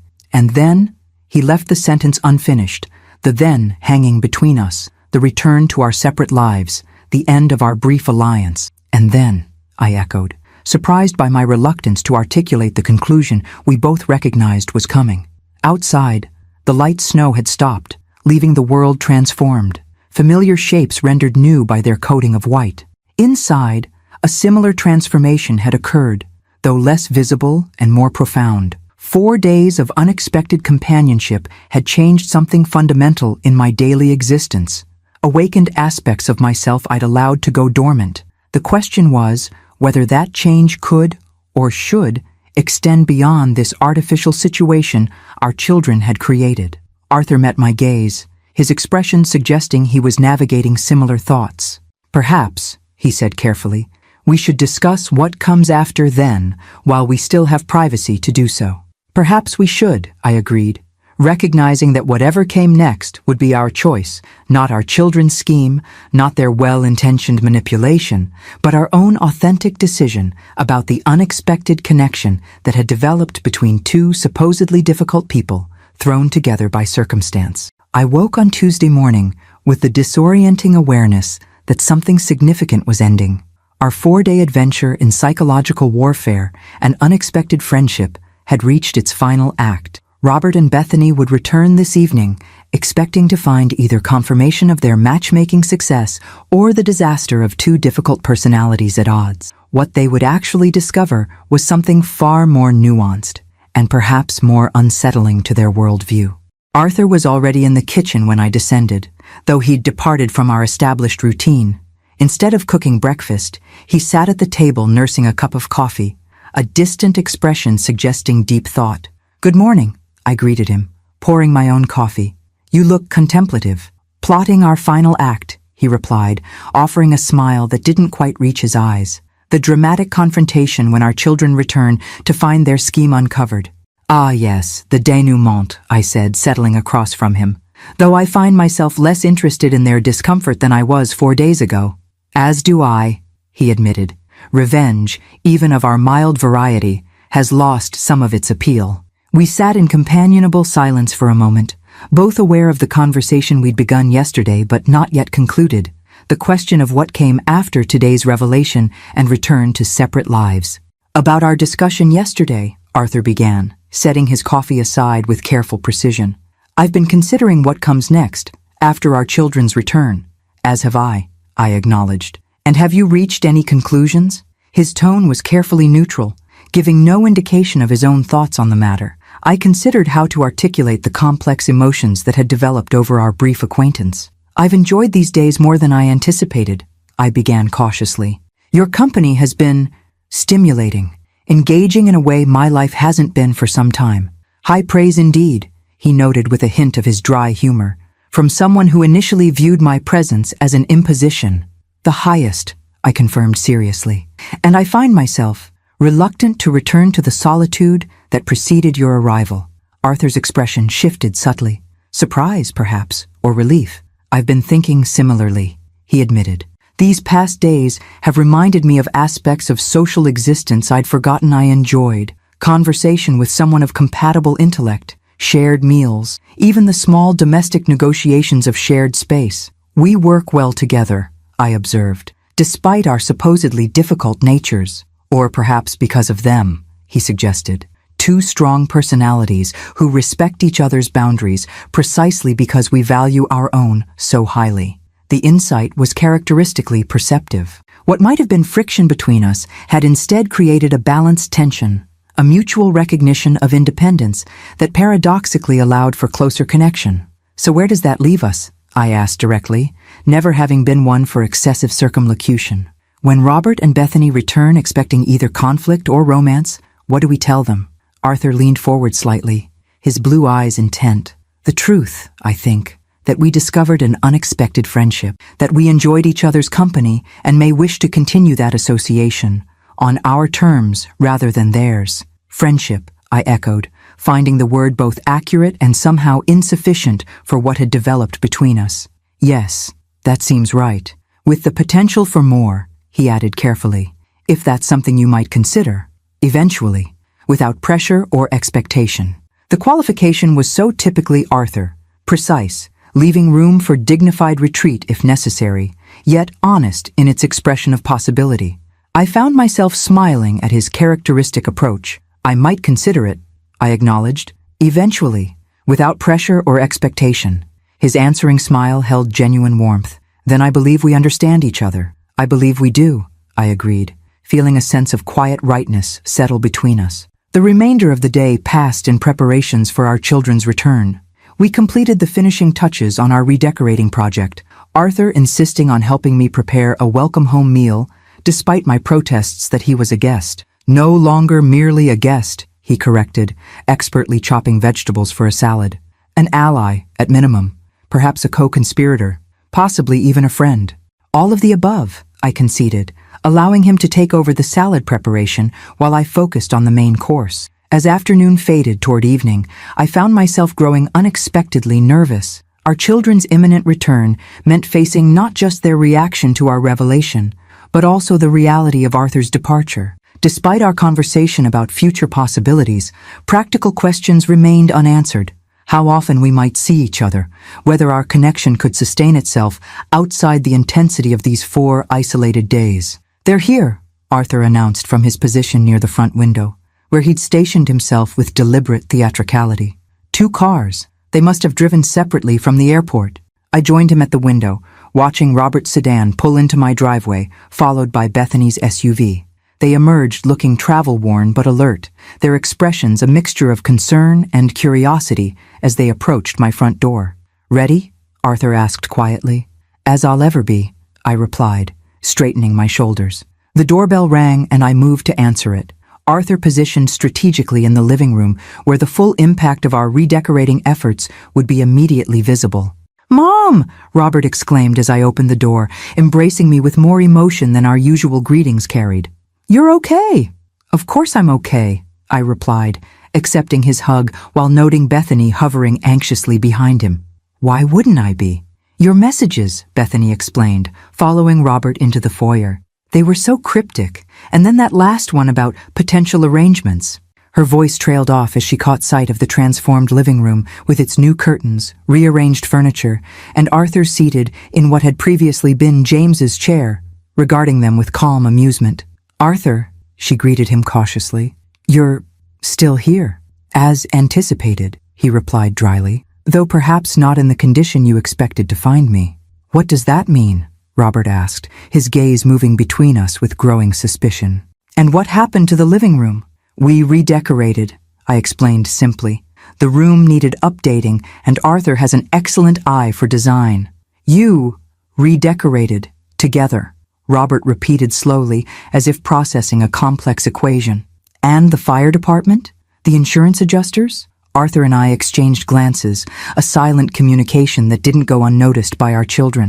"Perhaps we should all sit down," I suggested, gesturing to the newly arranged seating area. "There's quite a bit to discuss." Once settled, Robert and Bethany perched tensely on the sofa, Arthur and I in matching armchairs opposite them.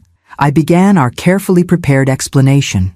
First, there was no fire, no emergency, no crisis of any kind, I stated calmly. Those references were deliberately misleading. "But why would you?" Robert began.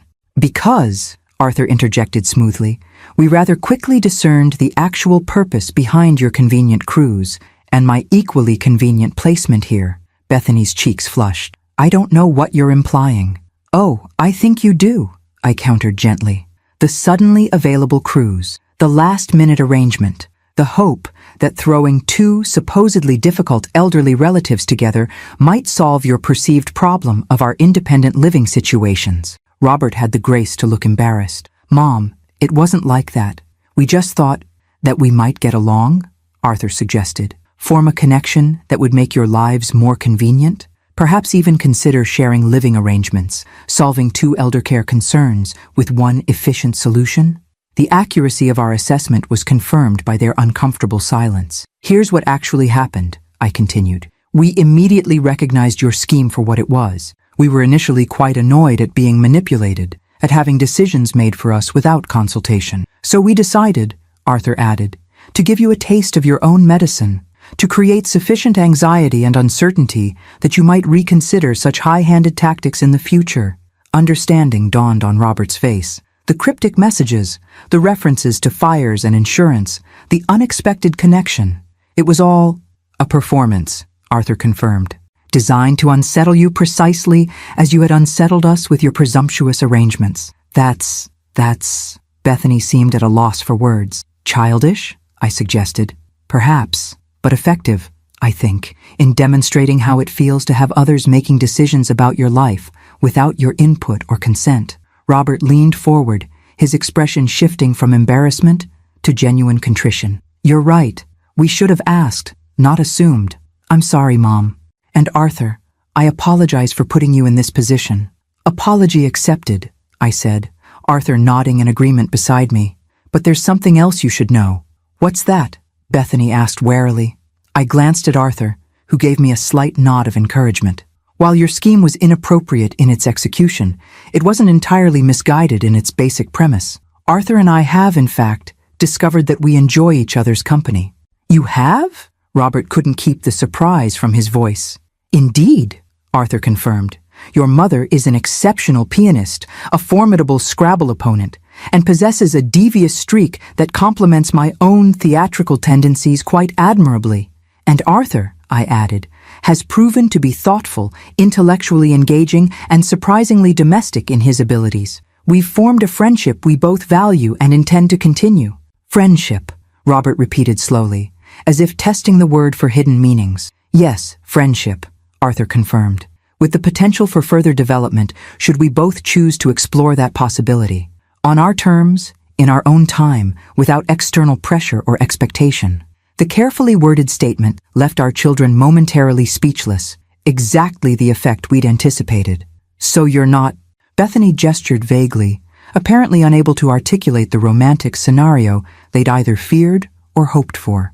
We're two adults who've discovered compatible interests and personalities, I clarified, who may choose to spend more time together in the future. Nothing more definitive than that at present.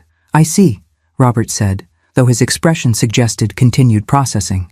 And the living arrangements you mentioned in your message? A deliberate provocation, Arthur admitted. Though we have discussed the possibility of future visits, weekend stays, perhaps even longer sojourns, eventually. But not immediate cohabitation or major life changes, I added, seeing the concern still etched on Robert's face. We're proceeding at our own pace, making our own decisions about what feels right for us, which, Arthur concluded pointedly, is precisely how it should be. Our lives, our choices, with your support welcomed, but your management neither required nor desired. The message was clear but delivered without unnecessary harshness. I watched understanding settle across our children's faces, the realization that their parents, while aging, remained competent individuals entitled to self-determination. Well, Robert said finally, I guess we deserved that lesson. You did, I agreed without rancor. But dinner is ready, and I suggest we move past recriminations to enjoy our belated Thanksgiving meal together. There is, after all, much to be thankful for. As we moved to the dining room, I caught Arthur's eye across the table, a silent communication of shared victory and genuine affection. Whatever came next would unfold according to our own timeline, our own carefully considered choices. But the connection we'd formed in these 4 unexpected days had already transformed something essential in both our lives. Our children had intended to solve a problem by throwing 2 difficult people together. Instead, they'd inadvertently created something neither they nor we could have anticipated. A genuine meeting of compatible minds, an alliance born of shared indignation that had blossomed into something with far greater potential. As I served the meal I'd prepared with Arthur's assistance, I found myself genuinely thankful for their misguided scheme after all. Sometimes it seemed the wrong reasons could lead to unexpectedly right results, to unexpected connections, Arthur proposed, raising his glass in a toast that carried layers of private meaning between us. And to making our own choices, I added, completing the sentiment. Our glasses clinked in harmony, marking not an ending but a beginning, one we would define for ourselves in our own time, on our own terms.